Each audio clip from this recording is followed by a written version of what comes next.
इस वीडियो में सबका स्वागत है दोस्तों। ये वीडियो शुरू करने से पहले आपके एक फायदे की बात जरूर कहना चाहूंगा। इस वीडियो के डिस्क्रिप्शन में आप जाओगे तो आपको इस सब्जेक्ट का लिंक मिल जाएगा, जिसको आप क्लिक करोगे तो chapter by chapter, question by question सारे के सारे वीडियोस आपको मिल जाएंगे और दूसरे सब्जेक्ट के भी लिंक्स मिल जाएंगे, जिसमें chapter by chapter, question by question सारे वीडियोस मिल जाएंगे। और एक और आपको आइडिया देता हूं, मेरे चैनल को आप क्लिक करोगे तो मेरे चैनल के प्लेलिस्ट पे जाओगे तो आपको 20 के ऊपर सब्जेक्ट्स के लिंक मिलेंगे। बस आपको क्लिक करना है, जो सब्जेक्ट आपको के वीडियो चाहिए, बस आपको chapter by chapter, question by question सारे वीडियोस मिल जाएंगे। तो चैनल को जरूर सब्सक्राइब करो ताकि आपको हर रोज जो हम अपडेट करते वीडियोस वो मिलते रहें। तो हम शुरू करते हैं इस क्वेश्चन का वीडियो अभी। ऑफर का जो सेक्शन है दैट इज 2A और एक्सेप्टेंस का सेक्शन है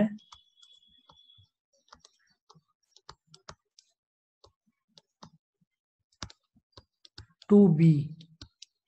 ओके, सो आज का जो है, सबसे पहले हम समझेंगे मीनिंग क्या है इसका। मीनिंग,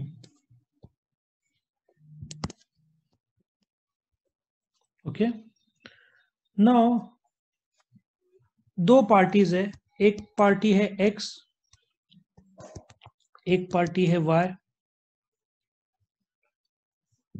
X ने ऑफर दिया किसको? Y को। ये एक्सेप्टर है या प्रॉमिसी है? नाउ सपोजिटली ऑफर एक्स ने बोला कि क्या मेरी कार 2 लाख रुपए में तू खरीदेगा? वाई ने ये जो कार है इसके लिए यस बोला, I will buy your car of 2 lakhs। So this amounts to acceptance of an offer. इसमें एक खास बात है कि वाई ने ऐसा बोला नहीं कि मैं 1,80,000 ही दूंगा, वो काउंटर ऑफर हो गया होता। नाउ ये जो था, ये बोलते ना टू डू समथिंग पॉजिटिव था ऑफर, उसने पॉजिटिव एक्सेप्टेंस दिया। अभी सिमिलर एग्जांपल है, x और y है। x को y को पेमेंट करना है ₹2 lakhs या 1 लाख पकड़ लो। x ने एक चेक दिया, चेक बाउंस हो गया। y के पास बहुत सारे ऑप्शन आ जाते हैं। Section 138 negotiable instruments act, negotiable instruments act के तहत वो जाकर कंप्लेन कर सकता है। इनफैक्ट लोगों को अरेस्ट किया गया है, अभी बहुत सख्त हो गया है। 1881 का कायदा ना बहुत सख्त हो गया है। चेक बाउंसिंग मतलब चेक बाउंस कर दिया उसने। वाई बोलता है मेरे पास सेक्शन 138 नेगोशिएबल इंस्ट्रूमेंट्स एक्ट है, मेरे पास सिविल में केस डाल सकता हूँ, 400 BC का क्रिमिनल केस डाल सकता हूँ, कंज्यूमर कोर्ट में डाल सकता हूँ। कितने सारे ऑप्शन है देखो इसके पास, वाई के पास। वाई इसको धमकी दे रहा है एक्स को कि मैं चारों जगह पे केस फाइल कर दूंगा। एक्स बोलता है कि भाई मैं ब्याज 10,000 दे रहा हूं ऊपर का, तू केस फाइल मत कर, ब्याज ₹10,000 इंटरेस्ट। नाउ क्या ये एडिक्वेट, बोलते ना कंसिडरेशन, दोनों पार्टी को कुछ ना कुछ लेन देन होना चाहिए। ये 10,000 जो एक्स एक्स्ट्रा दे रहा है उससे वाई से क्या मिल रहा है उसको? वाई कोर्ट में केस नहीं करेगा। सो देयरफॉर ये जो x ने ऑफर दिया 10,000 ब्याज का, y ने एक्सेप्ट कर लिया to not do something. Negative बोलते ना, मैं कोर्ट में नहीं जाऊंगा, ठीक है, मैंने एक्सेप्ट कर लिया। टू नॉट डू समथिंग, और यहाँ पे टू डू समथिंग था, पेन का कलर चेंज करना चाहिए था, ठीक है। So acceptance can be to do something or not to do something based on the offer. तुमने ऑफर को मॉडिफाई कर दिया तो वो काउंटर ऑफर हो जाता है। तुमको एक्सेप्टेंस उसी फॉर्म में करना पड़ेगा जिस फॉर्म में ऑफर दिया गया है। तुमने हल्का सा भी मॉडिफाई किया तो तुम काउंटर ऑफर कर जाओगे, तो वो कायदे के खिलाफ होगा। क्या लॉजिक सबको समझ में आ रहा है? यस और नो कंफर्म करो। कंफर्म्ड है यहां तक? क्या हम नेक्स्ट लेवल पे चले जाएं? अच्छा, अभी हम क्या ले रहे हैं? रूल्स ऑफ एक्सेप्टेंस ले रहे हैं। क्या क्या रूल्स एक्सेप्टेंस के?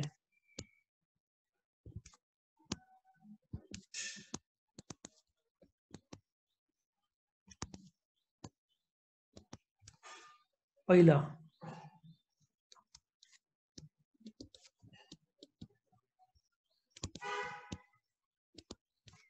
acceptance must be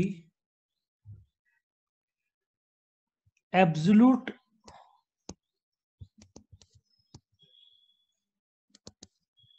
and unqualified.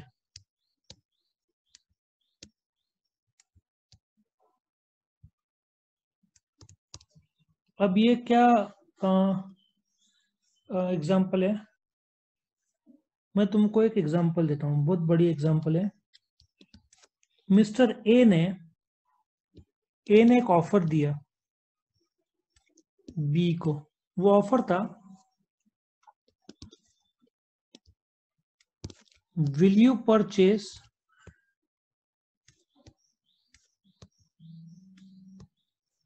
My dog for ₹100, ठीक है ना।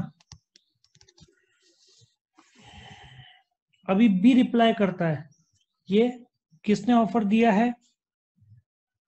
ए ने। ये ए का बोलना है। अभी बी क्या बोलता है देखते हैं। बी रिप्लाई देता है, आई शैल purchase your dog for ₹100 provided you purchase my cat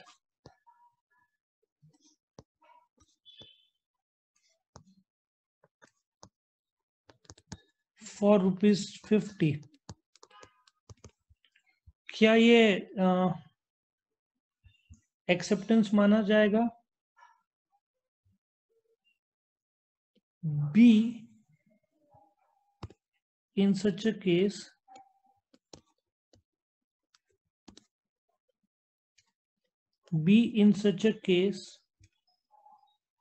would not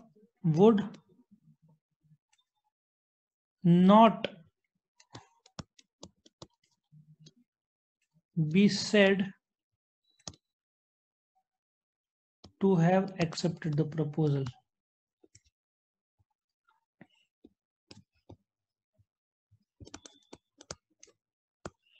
क्योंकि तुमने क्वालिफाई कर दिया उसको। तुमने बोला कि भाई कुत्ता तो खरीदूंगा, तुझे बिल्ली लेना पड़ेगा। सो ये जो पॉइंट था, बिकॉज इसमें काउंटर ऑफर आ गया है, तो ये एक्सेप्टेंस होता ही नहीं है। एक्सेप्टेंस का मतलब ये है कि तुम उसी रूप में स्वीकारते हो ऑफर जिस रूप में दिया गया, उसको तुम मॉडिफाई नहीं करते। यदि तुमने मॉडिफाई किया उसको तो वो काउंटर ऑफर माना जाता है एंड देयरफॉर वो एप्लीकेबल नहीं होता। क्या सबको ये पार्ट समझ में आया?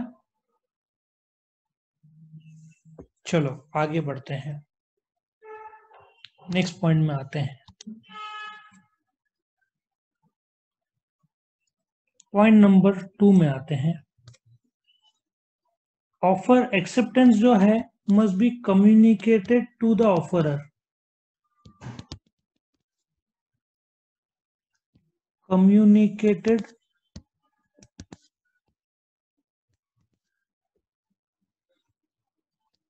to the offerer। अभी इसमें एक बहुत बढ़िया केस हुआ था। I think it was a case जहां पे एक रेलवे स्टेशन का केस था। रेलवे स्टेशन का हेड को क्या बोलते हैं? रेलवे मास्टर, क्या बोलते हैं उसको? जो रेलवे स्टेशन का हेड रहता है उसको क्या बोलते हैं? मुझे बताओ एग्जांपल। रेलवे का जो है तो ना स्टेशन का हेड रहता है, उसको व्हाट डू वी कॉल? उसका कोई स्पेसिफिक नाम? रेलवे मास्टर बोलेंगे? क्या बोलेंगे? ब्रांच मैनेजर तो नहीं बोल सकते। तो जस्ट इसका मैं एक एग्जांपल ले लूं। सपोजिटली ये जो रेलवे ने जो स्टेशन था उसका, रेलवे स्टेशन ने एक टेंडर लाया मार्केट में, ठीक है, जिसमें A B C D and E ने अप्लाई किया। उन्होंने, जो स्टेशन मास्टर है, स्टेशन मास्टर ने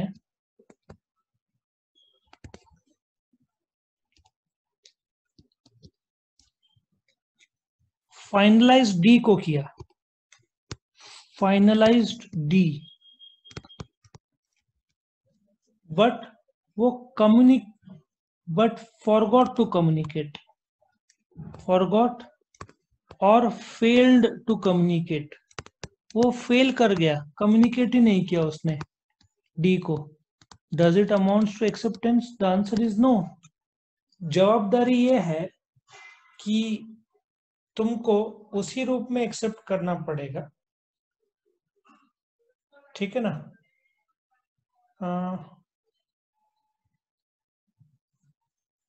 तुमको उसी रूप में एक्सेप्टेंस, और उसको एक्सेप्टेंस देना पड़ेगा जिसने ऑफर दिया।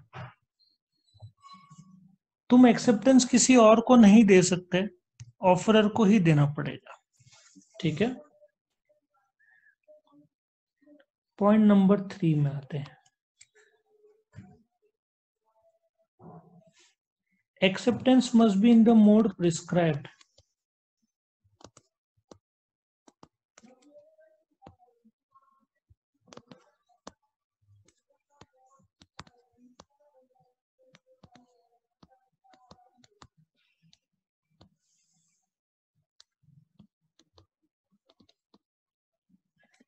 फॉर एग्जाम्पल, दो पार्टीज हैं ए और बी। ए ने ऑफर दिया कि 100 टन प्याज मैं तुझे बेचूंगा मार्केट प्राइस से 1 रुपया किलो सस्ते दाम में, बट तुझे एक्सेप्टेंस मुझे देना पड़ेगा इधर बाय ईमेल और बाय पोस्ट और बाय एसएमएस और बाय व्हाट्सएप और बाय कुरियर। इसमें 2 पॉइंट्स याद रखना। ए ने जिस मोड से एक्सेप्टेंस मांगा है बी से, ए ने जिस मोड से एक्सेप्टेंस मांगा है बी से, ठीक है ना, बी को उसी मोड से स्वीकार देना पड़ेगा। यदि ईमेल बोला है तो बी ईमेल से रिप्लाई करेगा, पोस्ट से बोला है तो पोस्ट से करेगा, एसएमएस या व्हाट्सएप या कुरियर। अच्छा, ए ने बोला ही नहीं है, then use reasonable mode. Reasonable mode could be email आज के तारीख में, पोस्ट तो कोई करेगा नहीं, कुरियर मुश्किल है। So you have to reply on the basis of the prescribed mode, ठीक है ना? क्या ये सबको समझ में आए? कुछ प्रॉब्लम, किसी को कोई डाउट, कुछ पूछना है? चलो नो सर। आगे बढ़ते हैं। Next point is point number, कौन सा पॉइंट नंबर था? आई थिंक 4 था शायद। पॉइंट नंबर 4 था, टाइम। अभी जो टाइम है, यदि दो पार्टीज है ए और बी, ए ने बोला कि please reply if accepted,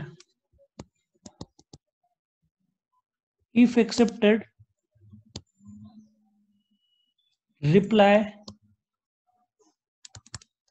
within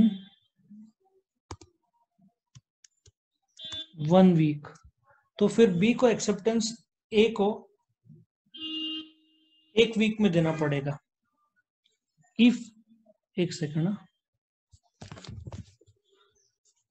if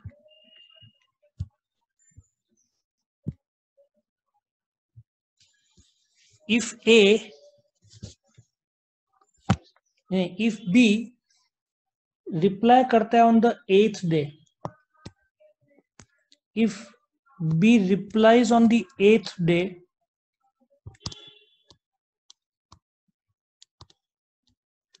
A need not, A ने बोल सकता है कि नहीं देना है, फिर B कुछ कर नहीं पाएगा। A ने एक्सेप्ट कर लिया, ठीक है 8वें दिन तू दे रहा है ना, मैं स्वीकार लेता हूं, तो फिर ये कॉन्ट्रैक्ट वैलिड हो जाएगा। यदि बी ने 7 दिन के अंदर रिप्लाई नहीं किया तो कॉन्ट्रैक्ट इनवैलिड हो सकता है। 8वें दिन वो रिप्लाई करता है और ए ने एक्सेप्ट कर लिया तो कॉन्ट्रैक्ट वैलिड होगा। बट एक सवाल ये आता है कि what if reasonable time is not given? What if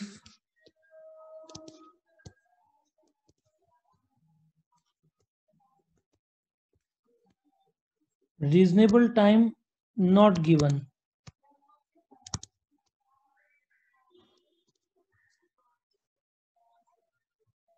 अभी एक कॉमन सेंस है, कॉलेज का एडमिशन इस टाइम तो लेट हुआ है, अगस्त 16 को शुरू हुआ है, तो सपोजली लेट अस एज्यूम, मेरे एक स्टूडेंट का किस्सा सुनाता हूँ, एक नाम नहीं लूंगा, बोलते ना गधापना जैसे करते हैं, उसको बीकॉम फर्स्ट ईयर बीकॉम में एडमिशन लेना था BYK में, उसको परसेंटेज भी अच्छे थे,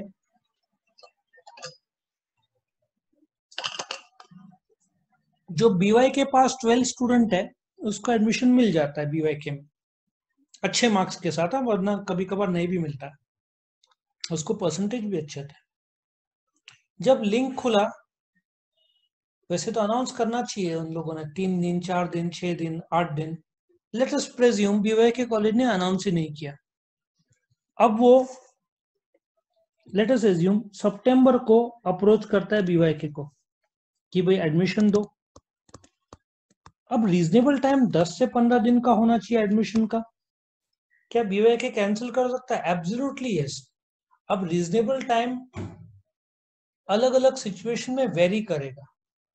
गुड्स तुम बेच रहे हो, reasonable time could be a couple of days, a week, 10 days, 15 days, बराबर है, ये रीजनेबल टाइम हुआ, ठीक है ना, ये रीजनेबल टाइम हुआ। और इंस्टेंट तुमको कुछ बेचना है तो 1 दिन का बोला तो वहां पे तो टाइम दिया है। सो जैसे कुत्ता, एक आदमी एडवर्टीजमेंट देता है कि यदि किसी को कुत्ता मिला तो हमें इत्तला करो। अब उसका रीजनेबल टाइम कुड भी 2 महीना 3 महीना भी हो सकता है, ठीक है ना। So what is reasonable time, वो कौन सा गुड्स है उस पर डिपेंड करता है, वो कोई एज सच दिया हुआ नहीं है, ठीक है ना। क्या सबको कंफर्म हुआ ये पॉइंट? किस कोई कुछ पूछना चाहता है?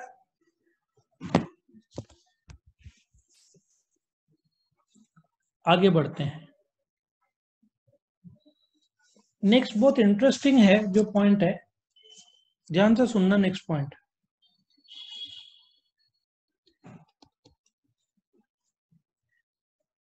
ये जो है इसको न्यू पेज में लगते हैं अपन। ये पॉइंट नंबर 5 है,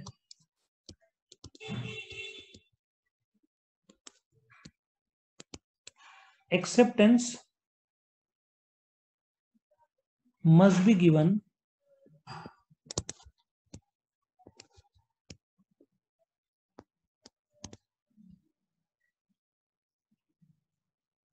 before the proposal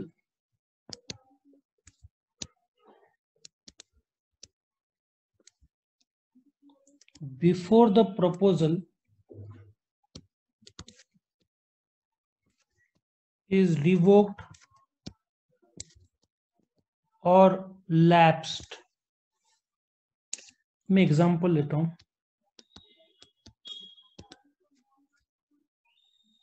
आज की तारीख क्या है मुझे बताओ, आज की तारीख कौन सी है? 17 अगस्त है। 17th। तुमने एक क्या किया, 17 अगस्त को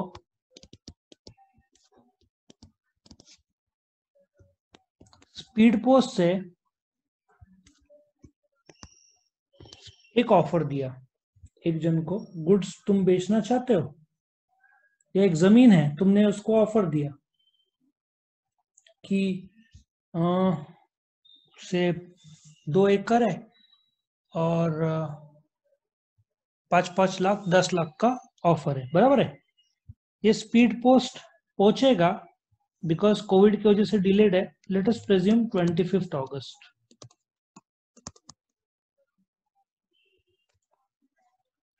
याद रखो मिस्टर ए का ऑफर शुरू होता है एज सुन एज ही स्पीड पोस्ट, मतलब स्पीड पोस्ट में जैसे डाला मिस्टर ए का ऑफर लागू हो जाता है। मिस्टर ए 25 अगस्त से पहले कभी भी ये ऑफर रिवोक कर सकता है, कैंसिल कर सकता है। रिवोक और cancel any time before the 25th of August।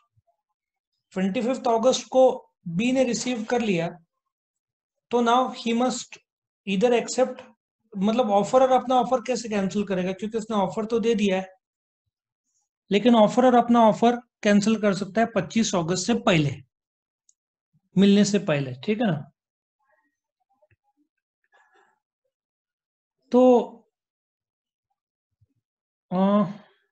This acceptance बोलते ना, उसको लग रहा है कि ऑफरर बीमार है, लेकिन 25 अगस्त तक उसको मिलना है, देखा जाए तो 25 अगस्त तक उसको जवाब देना ही है। सो आई होप यू अंडरस्टैंड कि इसका पूरा जो तारीख है ना, एक और एग्जांपल लेता हूं। जो मिस्टर एक्स है, एक्स ने एक ऑफर दिया कि उसके पास 50 बेल ऑफ कॉटन है, गट्ठा जो है ना कॉटन का, वो एक बेल है। उसने एक कीमत तय किया और उसने बोला आज शाम को 6 PM तक मैं इसको उस दाम में बेचूंगा जो दाम में ऑफर दे रहा हूं। और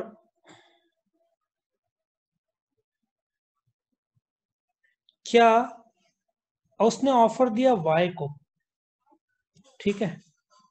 वाई को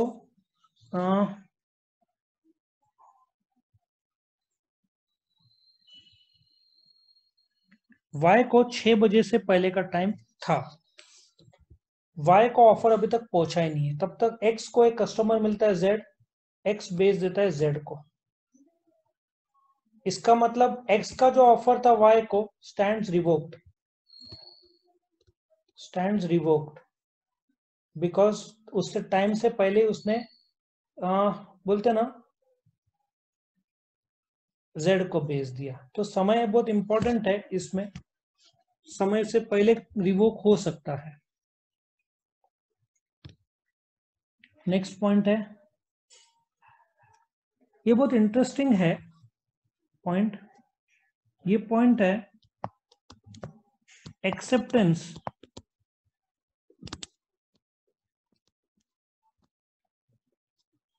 must be given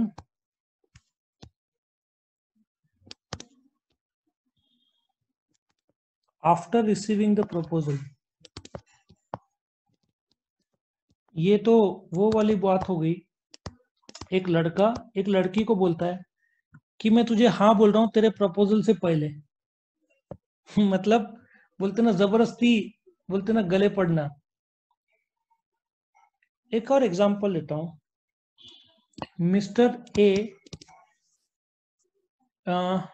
को शेयर्स अलॉट किए कंपनी ने, भाई उसने शेयर्स अलॉट किए, बट मिस्टर ए ने अप्लाई नहीं किया था, तो ऑफर तो किया नहीं था, तो कैसे mister allotted shares which he did not apply, which he did not apply। So point यह है कि तुम एक्सेप्टेंस उसका ही दे सकते हो जिसका तुमको ऑफर हुआ है। तुम बिना ऑफर के एक्सेप्टेंस कैसे दे सकते हो? तुमको ऑफर होना जरूरी है, ठीक है ना। इफ तुमने एक्सेप्टेंस दिया जिसको ऑफर नहीं हुआ, वो तो ऑफर, वो तो काउंटर ऑफर, काउंटर भी नहीं, वो सिर्फ ऑफर माना जाएगा। तुमने बोला ना मैं तुम्हारी गाड़ी खरीद रहा हूँ, सामने वाले ने ऑफर दिया नहीं, फिर भी तुम, मतलब तुम ऑफर दे रहे हो एक को कि हम तुम्हारी गाड़ी खरीद रहे हैं, अब उसको एक्सेप्ट करना है। सो तुमको ऑफर आएगा, तुम उसका एक्सेप्टेंस दे पाओगे। सो अल्टीमेटली मिस्टर ए को जो शेयर्स अलॉट किए गए भाई मिला ही नहीं है, तो कैसे तुम स्वीकार सकते हो? क्या लॉजिक सबको समझ में आया? यस और नो कंफर्म करो। क्या मैं आगे बढ़ सकता हूं? नेक्स्ट 7th, ये बहुत इंटरेस्टिंग है। A proposal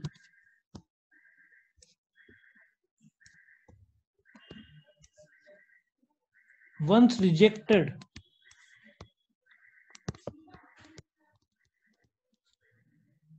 cannot be accepted subsequently, cannot be accepted subsequently।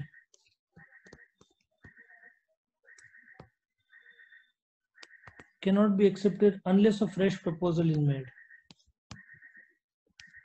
unless a fresh proposal is made। Example, यहाँ पे एक है एग्जाम्पल, इसका बुक का ही दे रहा हूं तुमको, नॉर्मली मैं खुद का ही देता हूं, but in this case B ने क्यू को एक ऑफर दिया कि मेरी एक घड़ी है, रिस्ट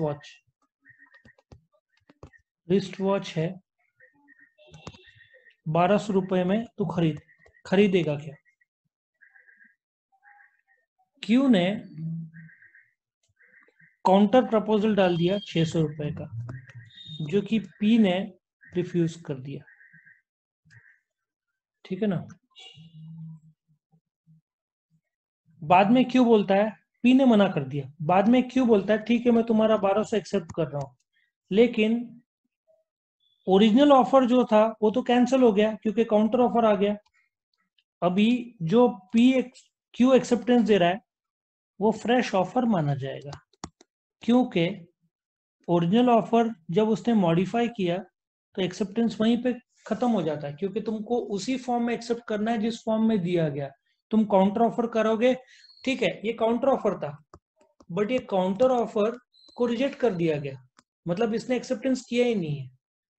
फिर क्यों जो बोलता है 1200 रुपए में स्वीकारूंगा, ये तो देखा जाए तो नया ऑफर है, अब पीक पर है कि वो एक्सेप्ट करता है कि नहीं, ठीक है ना। नेक्स्ट पॉइंट जो है, मियर साइलेंस इज नॉट एक्सेप्टेंस। जैसे मैंने तुमको वो दिन एग्जांपल दिया था, जो एक लड़का एक लड़की को बोलता है कि एक कार्ड देता है, greeting card, if you do not reply I will assume you have said yes on a Valentine day, ठीक है, योर साइलेंस इज यस।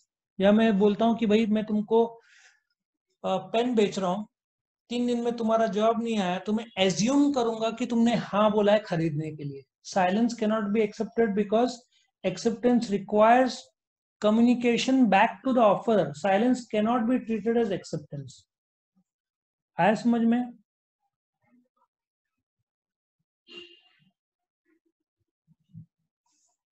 चलो आगे बढ़ते हैं। और कौन से पॉइंट्स है इसमें? बहुत सारे इन लोगों ने दिए।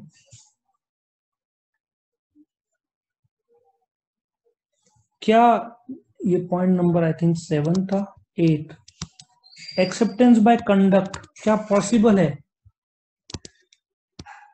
एक्सेप्टेंस बाय कंडक्ट, अभी सपोजिटली तुम एक बोलते ना कालिका मेला में जाते हो, वहां पे वो रिंग्स रहते ना, रिंग्स रहते हैं। वो बोलता है ₹20 में 5 रिंग्स, ठीक है, ₹20 में 5 रिंग्स। और उधर वो साबुन वाबुन बिस्किट सब रखा रहता है। मिस्टर ए ऑफर करता है, बी जाता है एज अ कस्टमर, वो कुछ बोलता नहीं है, 5 रिंग्स वो उठाता है, throws the ring. Don't you think so उसने ऐसा बोला नहीं कि मैं ₹20 में स्वीकारता हूं। बाय कंडक्ट हुआ ये एक्सेप्टेंस, उसने डायरेक्टली रिंग लिया और फेंका। सो कभी कभार बाय कंडक्ट भी माना जाएगा, ठीक है ना। उसके बाद जैसे मैंने बताया, silence cannot be amounting to acceptance. और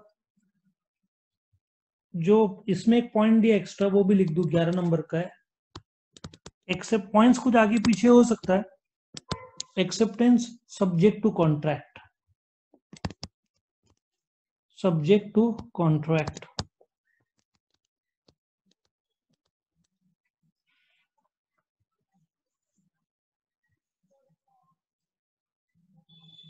अभी ये बोल रहा है कि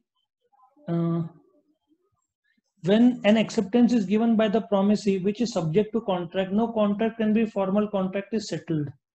अब ये पॉइंट का क्लैरिटी नहीं है, सो इसको मैं बाईपास कर रहा हूँ। ये पॉइंट को, इसमें कुछ वर्डिंग्स का क्लैरिटी नहीं है, तो इसको मैं बाईपास कर रहा हूँ।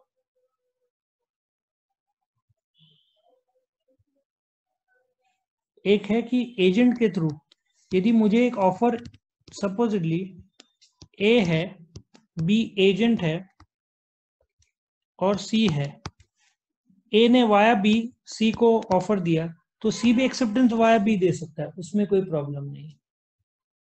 आया समझ में? सो वाया एजेंट ही एक्सेप्टेंस चल सकता है। तो इस प्रकार से बोलते ना एक्सेप्टेंस की बारी है। अभी क्वेश्चन ये है, एक्सेप्टेंस कंप्लीट कब होता है? जस्ट इसमें मैं एक एक्स्ट्रा पॉइंट जोड़ रहा हूं। ए ने ऑफर दिया बी को, बी ने एक्सेप्टेंस दिया रिप्लाई लेटर में। जैसे रिप्लाई लेटर ए को मिलता है तो उसका एक्सेप्टेंस कंप्लीट माना जाएगा। समझ में आए ये पॉइंट्स जो हमने लिए? सो आज का जो सेशन था वो एक्सेप्टेंस पर था। कंसिडरेशन एक बहुत इंपॉर्टेंट क्वेश्चन है जिसका आने का चांस 10 में से 6 से 7 अटेम्प्ट में रहता है एक बार कम से कम। सो वीडियो पसंद आया तो लाइक कीजिए, अपने फ्रेंड्स के साथ शेयर कीजिए, उनका भी फायदा हो, और चैनल को सब्सक्राइब कीजिए। Thank you.